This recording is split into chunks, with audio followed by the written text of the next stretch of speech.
Hi, good afternoon, everyone. This is John Millen. I'm stepping in for Wayne Dorban today on behalf of SEED, the Center for Economic and Economic Development. And we're excited about our guest today. And what we are going to do is get started right away because Giuseppe's on a time frame and he's got a quite interesting presentation for us. Let me give a brief introduction of Giuseppe La Manna, the Chief Executive Officer with Ecologics. I hope I pronounced that right, Giuseppe. Giuseppe was born in Italy, basically raised in Venezuela from our brief discussion before we got started, and was educated here in the United States. And Giuseppe, good afternoon and welcome to SEED. Thank you very much, John. I appreciate it very much and feel to have been given the opportunity to present my views on nutrition and climate change. Perhaps before you get started, perhaps tell us a little bit more about yourself. Sure. I got an engineering degree in electronics in 1969 from a Stevens Institute of Technology in Hoboken, New Jersey, and then have had various jobs in engineering and in sales.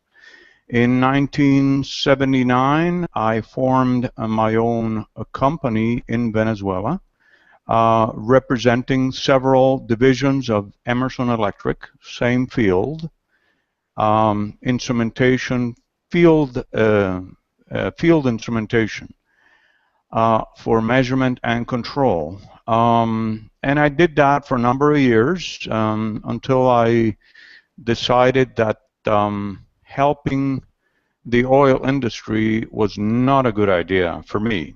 So about 7 years ago, I divested from my interests in Venezuela, and I've become an ecologist. So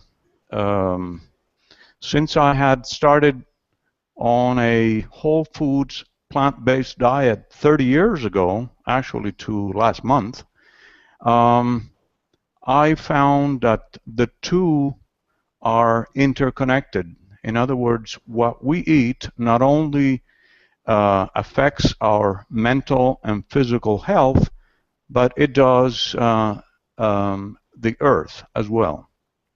And this is the theme I would like to develop today for the audience. That sounds good. We look forward to it.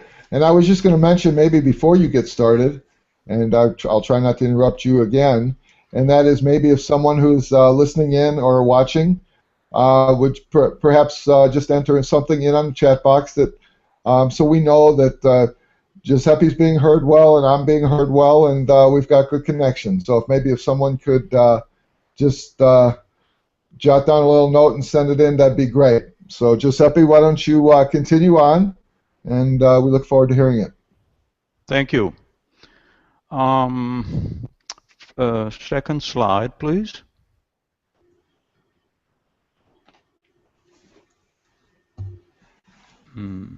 Okay. There's some key messages that I would like to emphasize to be able to give the audience some, what I consider some good takeaway points. The first is that diet is our primary promoter of health or sickness. That's kind of, today, that's kind of an obvious point. What's not so obvious is that an animal protein-based diet is the primary promoter of cancer and many other degenerative diseases. Now, this has been proven in many, many epidemiological studies, and that statement has been made by Dr. Colin Campbell. Dr. Colin Campbell, to the ones that don't know him, to me is the most important nutritionist of the 20th century. He actually turned the nutrition ideas upside down. He reversed the current thinking way back 20, 30, 40 years ago into what they are proposing today. And it is a radical change. We've always been used to believe that beef, for example, is important and necessary to build strong muscles and to have enough protein for ourselves. But this is not necessarily, this is not really necessary. We can obtain protein from plant-based sources. The next statement is has been made by a former U.S. Surgeon General, Dr. Everett Koop, who says that close to 70% of all Americans die of diet-related diseases. This is, to me, it is a shocking truth, and he is certainly has the knowledge to make such a statement. But imagine, for example, if we ate the correct diet, all of the suffering and sicknesses that would be avoided. Then the following one is that nowadays there's about 800 million people that are perpetually hungry, and on the other side of the coin, there's about 1.5 billion of people that are either overweight or even more obese in the world. So some people are not getting fed enough, and other people are not getting fed properly. So because overweight is a consequence of not a balanced diet. I'll go into details of this. Then another statement by Dr. Campbell is that a whole foods plant-based diet prevents an estimated 90% of all diseases. This is even a larger number than Dr. Koop stated before. Next slide, please.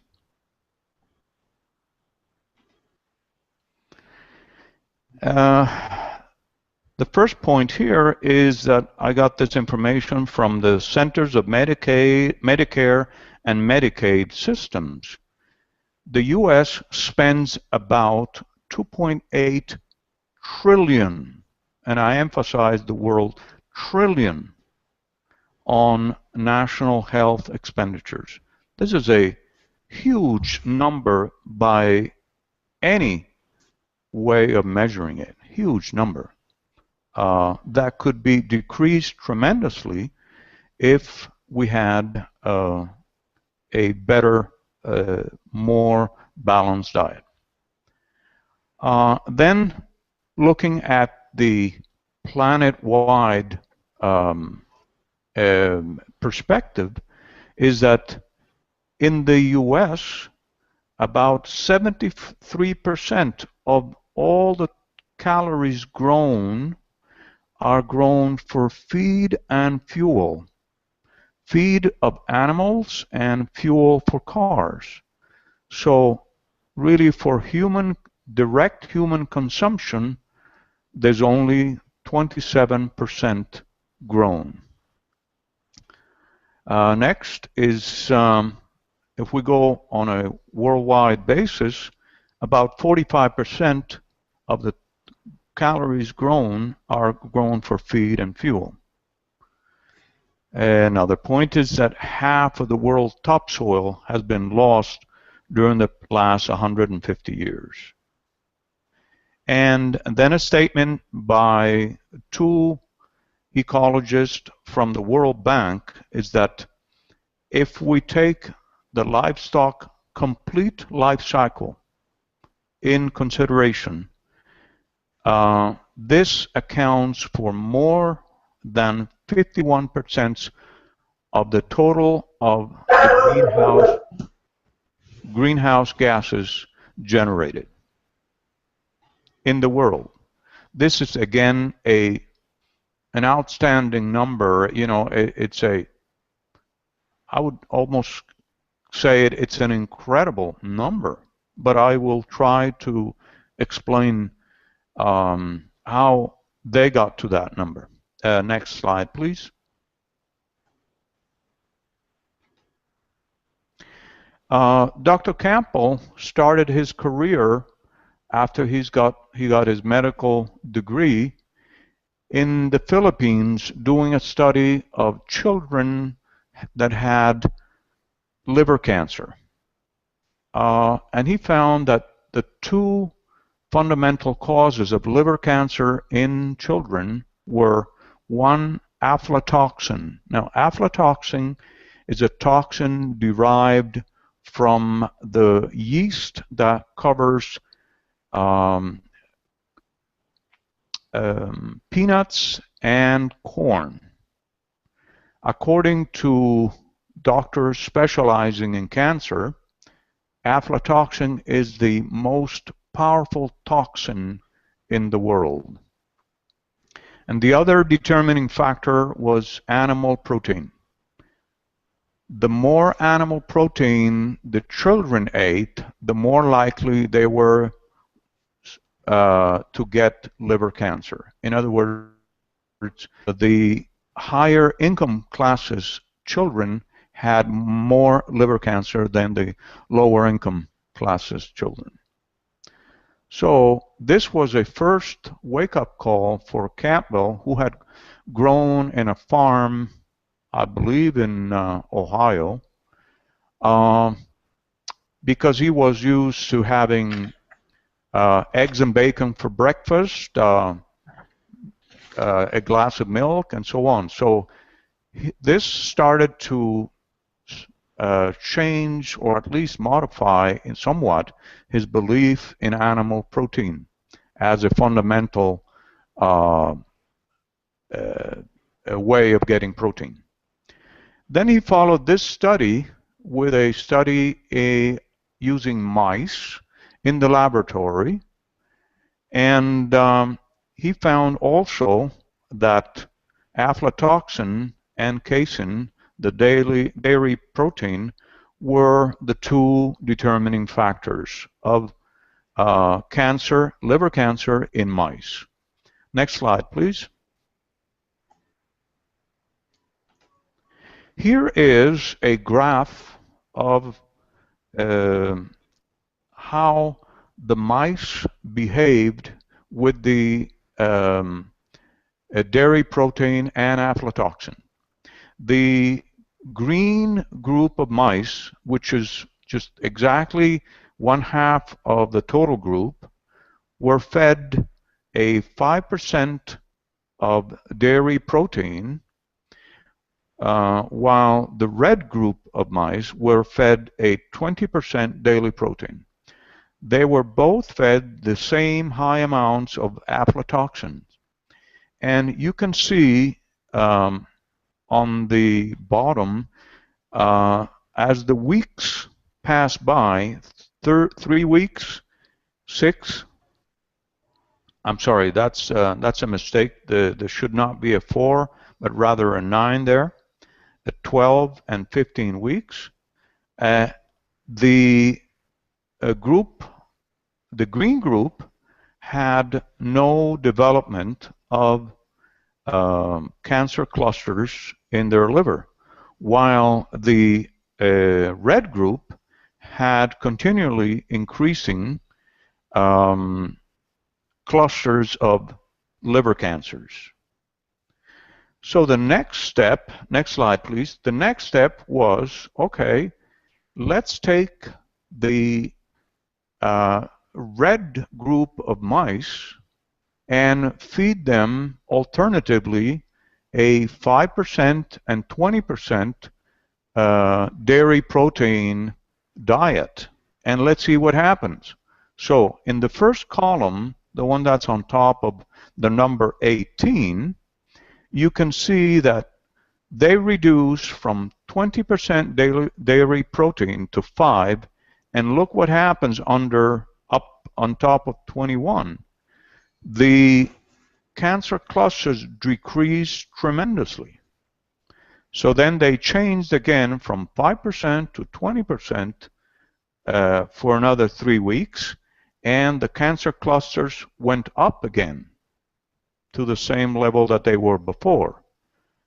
And then they changed again, and the cancer clusters decreased remarkably, not as much as the first time, because their livers had been damaged already by the initial number of early liver cancer clusters.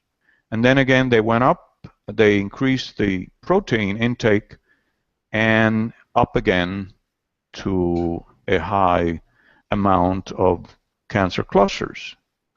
So the conclusion of this study with mice is that even though the aflatoxin is the cause of the cancer, if you do not have a ripe field where the cancer can grow, it will not, as exemplified by the green group in the previous slide, as well as by the red group in this slide, where you can see that when you lower the percentage from 20 to 5, the cancer clusters diminish tremendously. Next slide, please. So, Dr. No, the previous slide, please.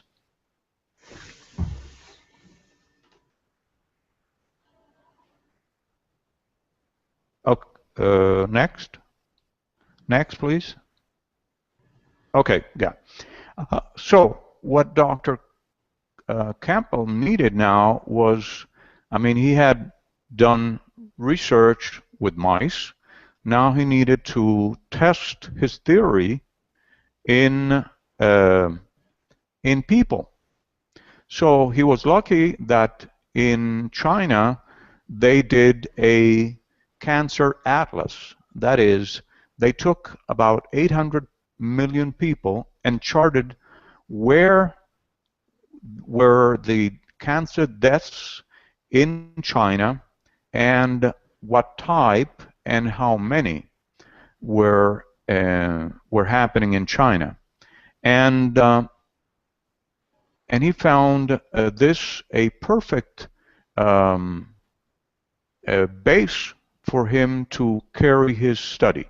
And in this slide that you're looking right now, it shows the number of deaths per 100,000 people per year, cancer deaths. And for example, if you look at nasopharyngeal cancer in men, in some municipalities there were none, 0, while in others there were 75. At least in one other there were 75. If you look at cancer of the esophagus in men, at least in one municipality there was only 1, while in another municipality there was 435. These figures are extremely different from one another. So they asked themselves, why are they so different? I mean, 1 and 435 cancers of the esophagus are tremendously different. It's 435 times in one municipality versus another. For example, if you look at women, for example, stomach cancer, in one municipality, just 2 women died per 100,000 in a year of stomach cancer, while in another municipality, there was 141. Tremendous difference. One is 70 times approximately the other. So these great disparities had to be investigated. We in the West, when we have 20 or 30% more cancers in one area or for one reason or another in one location or to another, we find that extremely meaningful. But imagine these. These are tremendously significant. Next slide, please.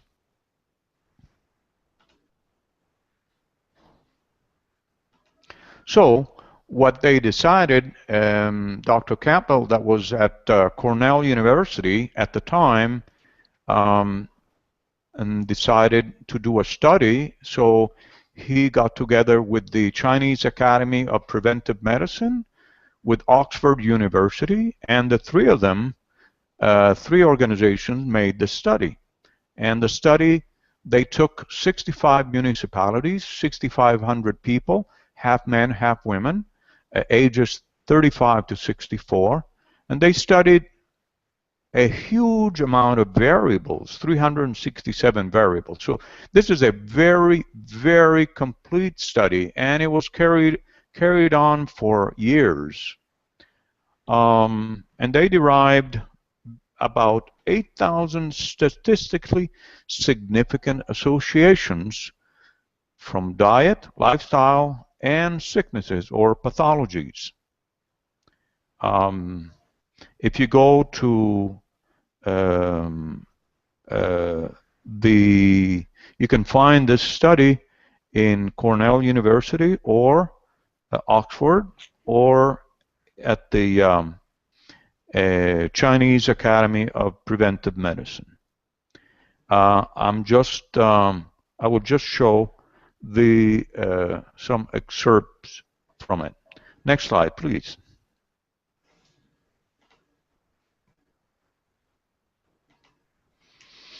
So they looked at these people, and some of the characteristics of their nutrition are shown on this chart.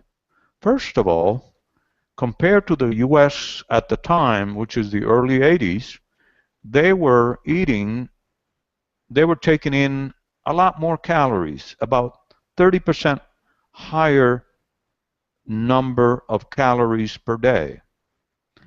However, the amount of fat in those calories was about less than half of what a comparable group in the States. The dietary fiber in grams per day was about almost 3 times as much. What does that mean? It means that these people ate a lot of whole grains, vegetables, and fruits, as compared to the US at the time, which was 12 grams average, 12 grams per day. The total grams per day of protein was about 2/3 of what it was in the States, 64 to 91%. But the real eye-opener here is that the amount of animal protein that these Chinese people ate was not even 1% of their total daily calories consumed, versus 10 to 11% typical or average in the States. This is a very significant number. Less than 1% was animal protein. That means to me that if you have 100 meals, so say you have 21 meals per week, so 100 meals is approximately 4 weeks. That means that every 4 weeks you have an entire meal that, made of animal protein. Maybe a steak, chicken, eggs, cheese, but just one meal out of, 21 out of 5 weeks. This is about that's the equivalency. One meal complete of animal protein per 5 weeks. Okay, approximately. And the last figure here is that these people, the total intake of these people daily was about twice as much as the people, the equivalent group in the States. And have you ever heard of that, you know, if you have low iron in your blood, you need to eat meat? Well, that is obviously not true, as this slide shows. So, next slide, please. So, we're done with the China study, and we'll look at a study, or actually a review of 2 studies made in the States. This review was done by Harvard University in 2012. The 2 studies were a doctor's study, 37,000 men approximately, and nurses, about 83,000 nurses. And the conclusion was that red meat consumption is associated with increased risk of cardiovascular disease.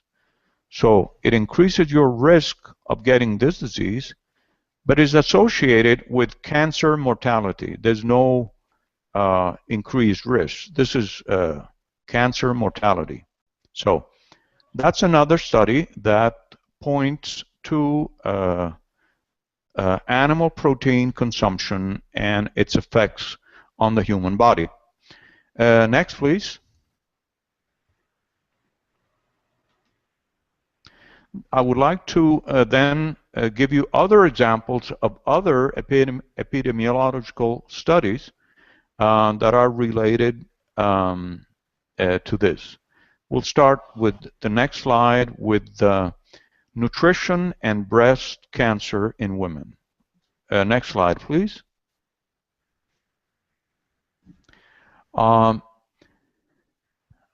Cancer, doctors that are specialize in cancer tell us that some of the leading factors for breast cancer are an increase in female hormones in the blood, an early first period, a late menopause, and increased cholesterol level in the blood.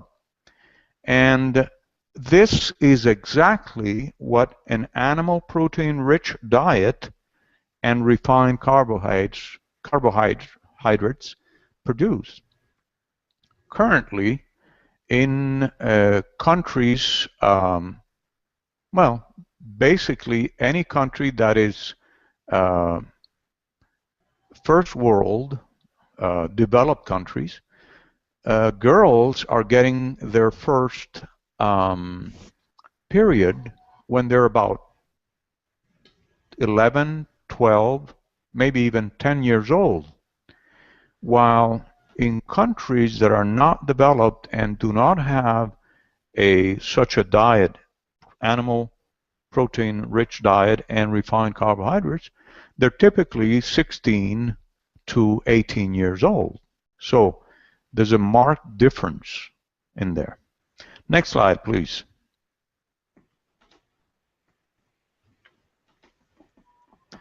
This is another Harvard original investigation under the title of Preventing Prostate Cancer and Diet. They found that 19 studies out of 23 provided a positive link between dairy product and prostate cancer. They stated one of the most consistent predictors of prostate cancer in the published literature. And the other 4 studies is not that they found something totally different, it's just that they did not find such a link. Next slide, please.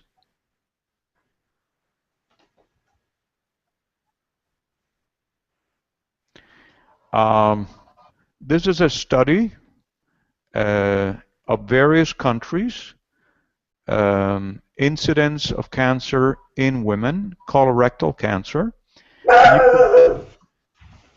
And you can see that countries like Nigeria have very little colorectal cancer, while countries like New Zealand have a high incidence of colorectal cancer. And that is related to the amount of animal protein intake, actually meat intake. So that's another study that was done in various countries. Next slide, please. There's the 2 most famous cancer institutions in the States are the Sloan Kettering Cancer Center and the MD Anderson in Houston. And they both treat cancer patients with a plant-based diet as part of their integrative medicine service. Next slide, please. The Texas University MD Anderson says that a plant-based diet is used to reduce the risk of cancer by 30 or 40%. Next slide, please.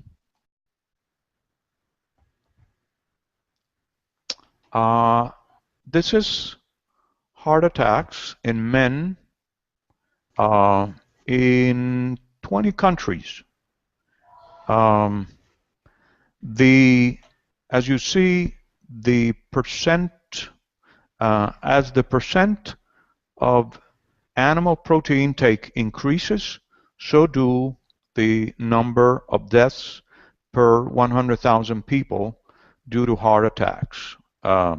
This is 20 countries, men ages 55 to 59. Next, please. Next, please. Yeah. I'll show you some statistics from Norway before World War II, during World War II, and after World War II. So this is deaths from circulatory diseases, heart attacks, basically, of per 10,000 people per year. These are Norway statistics. As the years from 1927 to 1940, the number of deaths kept increasing. I put that arrow in there so you can see the trend going up. What happened in 1940? In 1940, the Germans invaded Norway, and the German army sequestered all of the cows, pigs, sheep, chickens that were in Norway to be used to feed the German army. And the Norwegians were left with cereal grains, beans, vegetables, and fruit.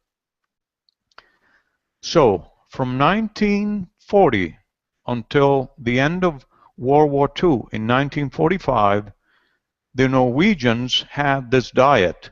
So look at the different the new slope of the trend slope, how it completely changed from the previous slope. This is a remarkable change. What happens in 1945? Well, the Germans leave and lose the war, and the Norwegians start with their same animal protein diet. Bingo, up it goes again. So that's another sign of that nutrition has a great effect in health and sickness. Next, please. This is a study of diabetic children. And these are children between just born and 14 years old. And as you can see, the curve increases of diabetes 1. This is a terrible disease. Diabetes 1 is a terrible disease. In Japan and Israel, very little. They basically have no milk for feed for the children. Canada is up, Denmark up higher, Norway higher up, and Finland even higher. So that's a direct relationship. All of those countries are first world countries, developed. So it's quite telling. Next, please.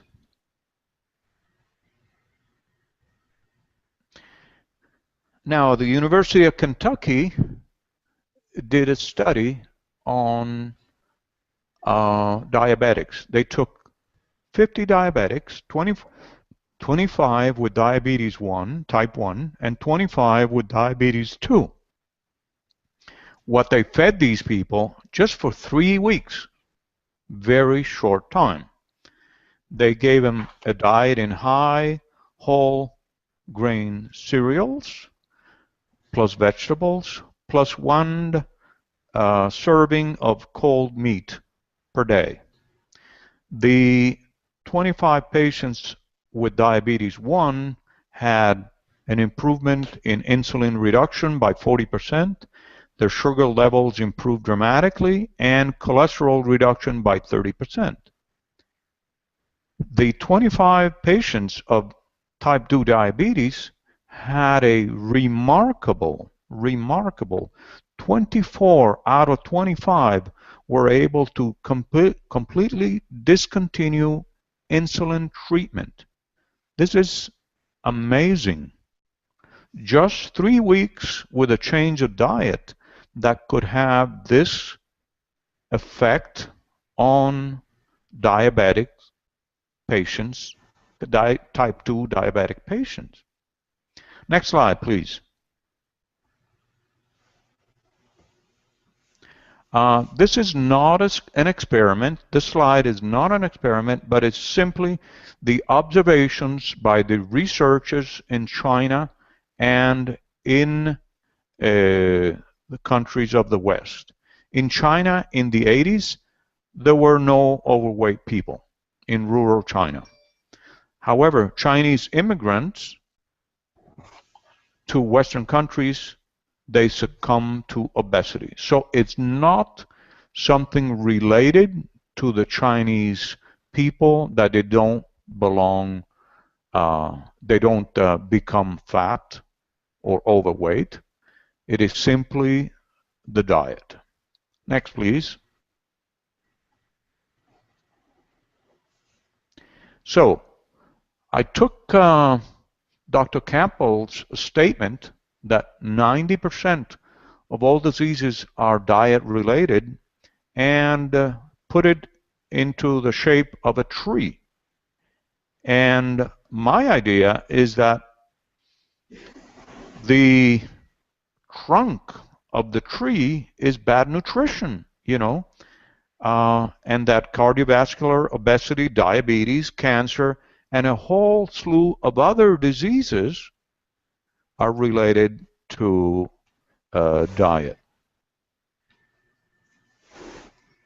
Pretty powerful, huh? Next, please.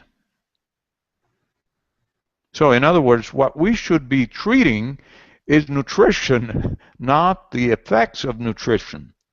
Of course, we need to, but we need to start taking a serious look at nutrition.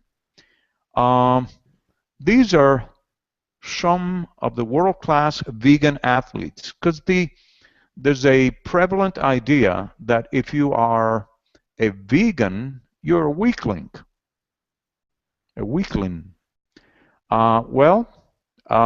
This list shows some very powerful athletes in wrestling, Iron Man or Iron Woman, heavyweight boxing champions, ultra marathoners, powerlifting champions, Mr. Universe. These are world-class vegan athletes. So it isn't true that if you eat a plant-based diet, you're going to be a weakling. I myself have had this diet now for 30 years, and I'm 67. I feel pretty strong, and I'm by no means a weakling. Next, please.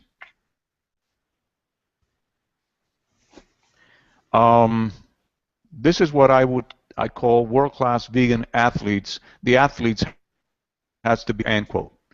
The left one most is Mr. Give me a second. I forget his name. Well, he's a famous triathlete, a Canadian triathlete. Give me a second.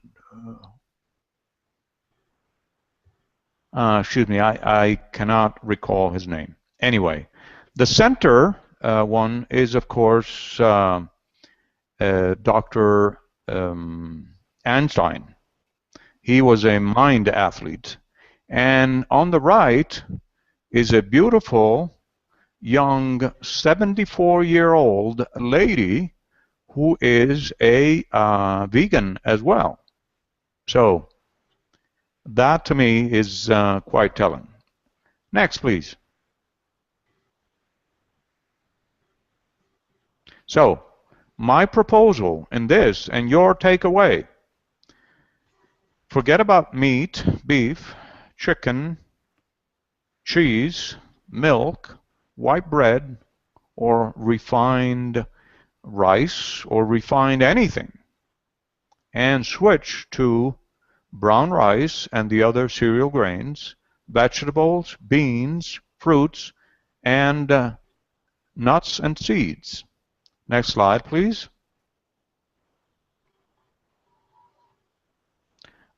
This is a partial list of the foods that I'm proposing. Cereal grains, vegetables, legumes, fruits, nuts, seeds, and oils. So, next slide, please.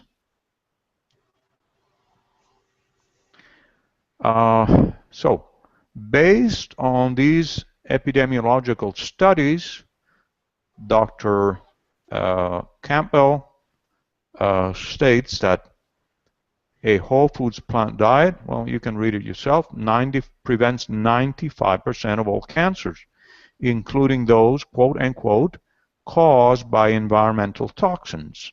If you remember when we talked about aflatoxin and dairy protein at the very beginning of this talk, it seemed that aflatoxin did nothing to the mice that were being tested, that the promoter was the one that really made all the difference. So that is why Dr. Campbell says, quote quote unquote, caused by environmental toxins, prevents nearly all heart attacks and strokes, reverses even severe heart disease, and prevents and reverses type 2 diabetes, so that it is dangerous to continue using insulin after 3 days on this regimen. And if you're overweight, it gets you back to your ideal weight in a healthy way. And this is what made me change to this diet 30 years ago. I used to have frequent colds, flu, sore throats, and intestinal distress. And I decided, well, that there had to be a better way. So I started researching and found that this diet was a good diet, and I'm more convinced than ever that it is a good diet for everyone. So, next, please.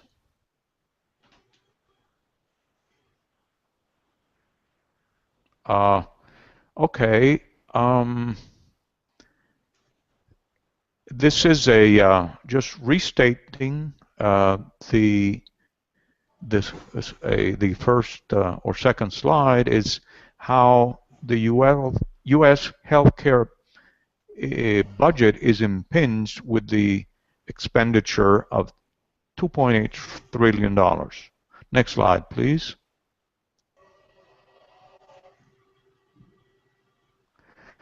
I'm going to start talking about the effects of global warming or climate change, and we'll go then later to one of the main causes of it. So the poles are melting. Worldwide, food prices are increasing dramatically. The ocean is warming, acidifying, and increasing in level. And there's an estimated 12,000 species extinctions per year currently. Next slide, please. These are two photos taken by NASA satellites, one in 1979 and one in 2007. You can see at the same time of the year. So you can see that there's a big part of the North Pole that has melted away. The land area of this slide, of the part that melted away, is approximately the size of Texas, which is a fairly big state. So about 3 times the size of Texas has just melted away. Next slide, please. So the combined contribution of the Greenland melt and the Antarctica melt, because the North Pole is not contributing to the sea level rise, but Greenland and Antarctica, yes, they do. And the combined, an estimated that it's growing by about half an inch per year. This is a huge, huge number. You know, it is estimated that unless we change to a low carbon economy by the year 2100, it is estimated that sea level rise will be upwards of 33 inches. This will affect coastal cities around the globe and, in my opinion, create havoc. Next, please.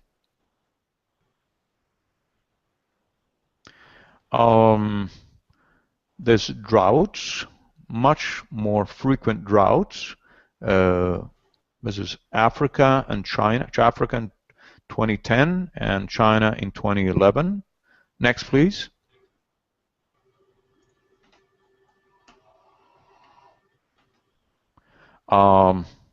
This is right around the corner.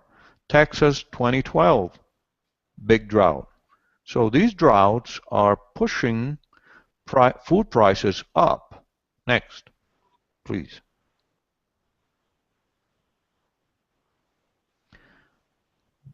Forest fires. A lot of forest fires, even in your neck of the wood, John, in Colorado. These ones are in Australia and the US, but there's forest fires in many, many parts of the world.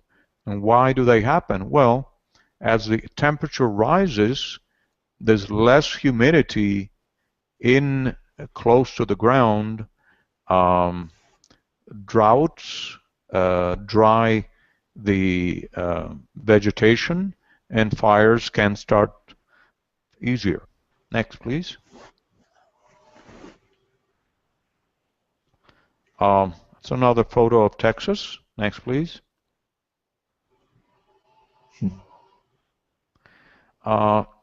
According to the UN, currently 41% of the Earth, of the part of the ground of the Earth, 41% is either a desert or desertified. I'm not sure how that is stated in English. So 41%. And unless we change to a low carbon economy by the year of 2025, the estimation is 70%. This is a huge number that threatens all of us. Next, please. See, these are the desert. There's many deserts, and they are advancing, and they're pushing people away from them. For example, North Africa is pushing people to take these boat rides and go to Europe because of, well, in a desert, nothing grows. So this is what's happening. There's eco-migrations. Next, please.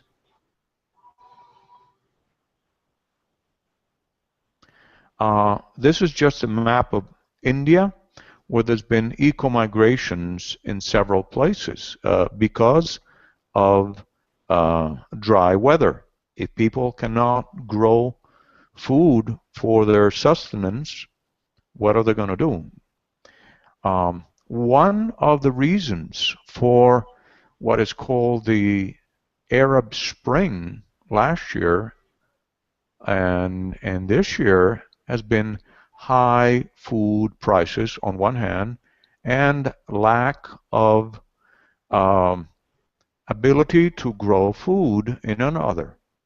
For example, in Syria, it is estimated that 5 million peasants left their fields because they couldn't grow anything due to the droughts, and they went to cities that were badly served and overpopulated already.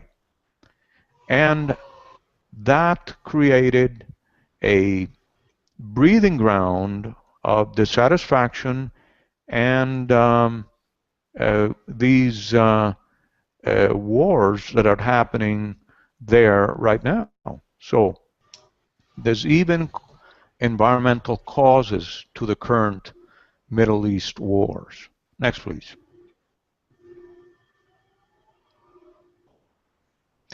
In other parts of the world, there's great floods. So just two photos of recent floods. Next, please.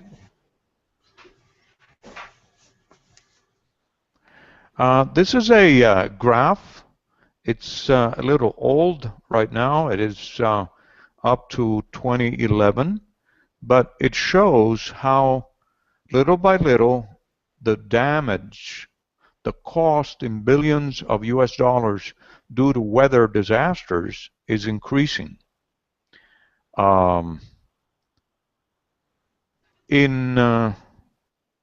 Let's see, 2011, it was about $160 billion. And it's up from that, because that does not take into account Hurricane Sandy, that in itself, I think it was like 30 billion or so. So it's increasing. Next, please.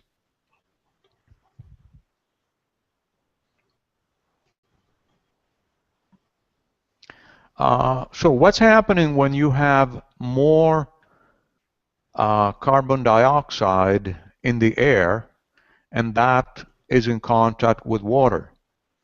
Well, that carbon dioxide turns into carbonic acid, and that is what is happening in the seas, and that is why the pH is getting more acidic in the seas. So that's I took this from a magazines, but even though it's funny, the truth, it's not funny at all. So next, please. Giuseppe, this is John. If I could just interrupt you for one moment here. Sure. Because we're coming up on our time a little bit here. And I think this is fascinating, some of just all the statistics and evidence and what you're presenting is, I'm sure people are going to find it most interesting.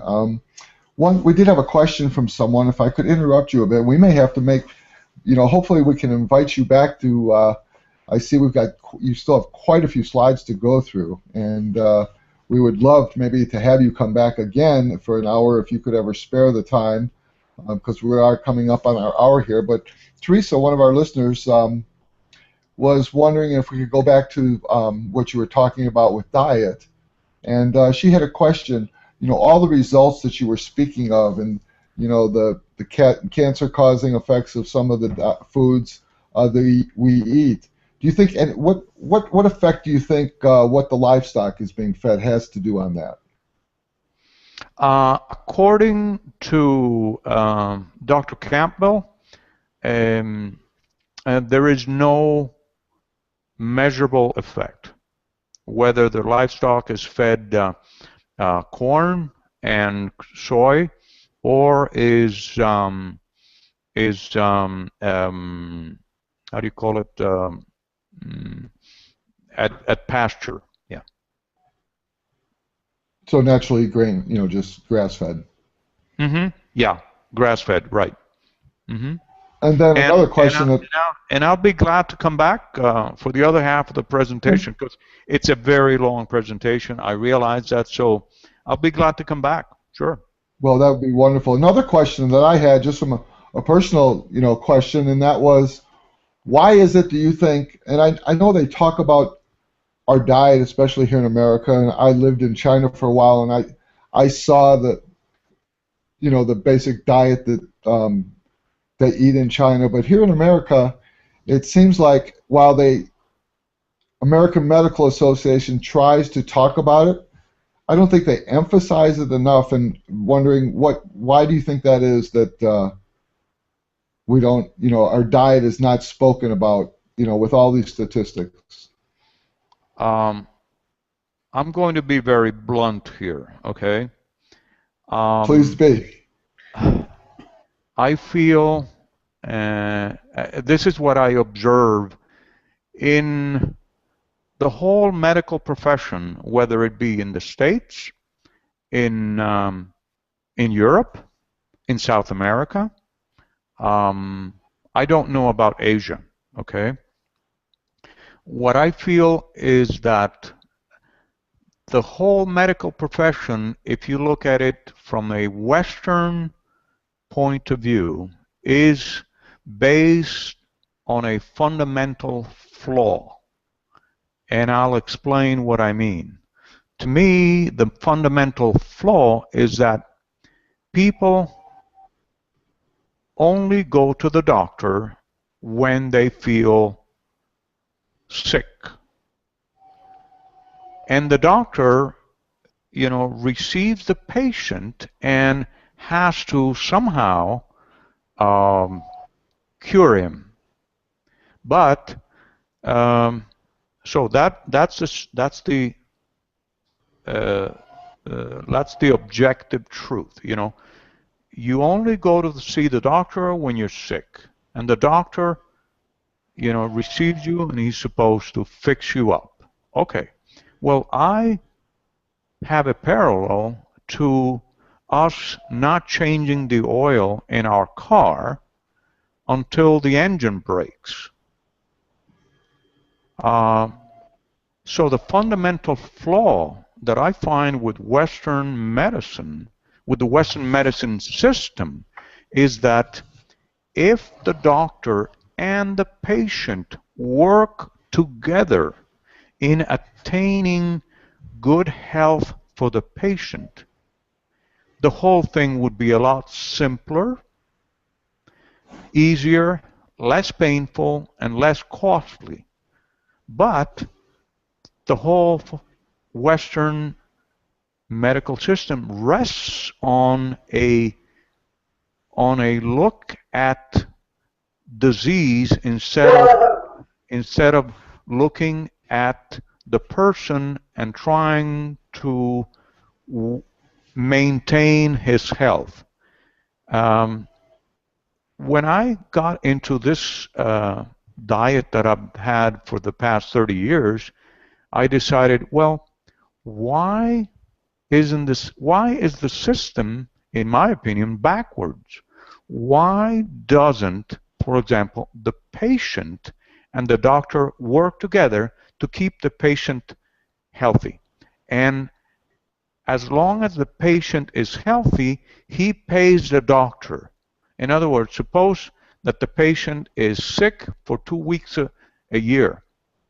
Okay, the rest of the number of weeks during the year, the patient pays the doctor. So that the doctor is interested in keeping the patient healthy. So that is the fundamental flaw that I find with Western type medicine. And it's in the States, it's in Europe, it's in Latin America, it's the same. To me, it's a design flaw of the system. So perhaps we could end on that note today. And I think we've come up against our hour here.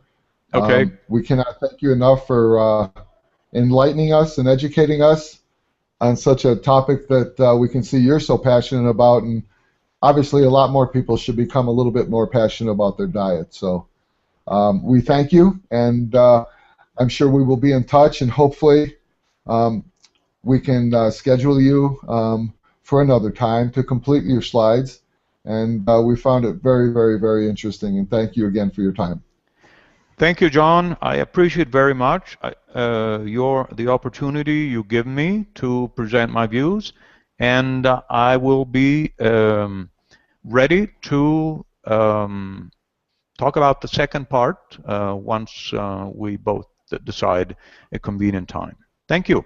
We look forward to it. And then on behalf of C, this is John Nillen. We'll sign off for today, and we'll look forward to seeing everybody in 2 weeks. Thanks again. Have a good day. Yeah.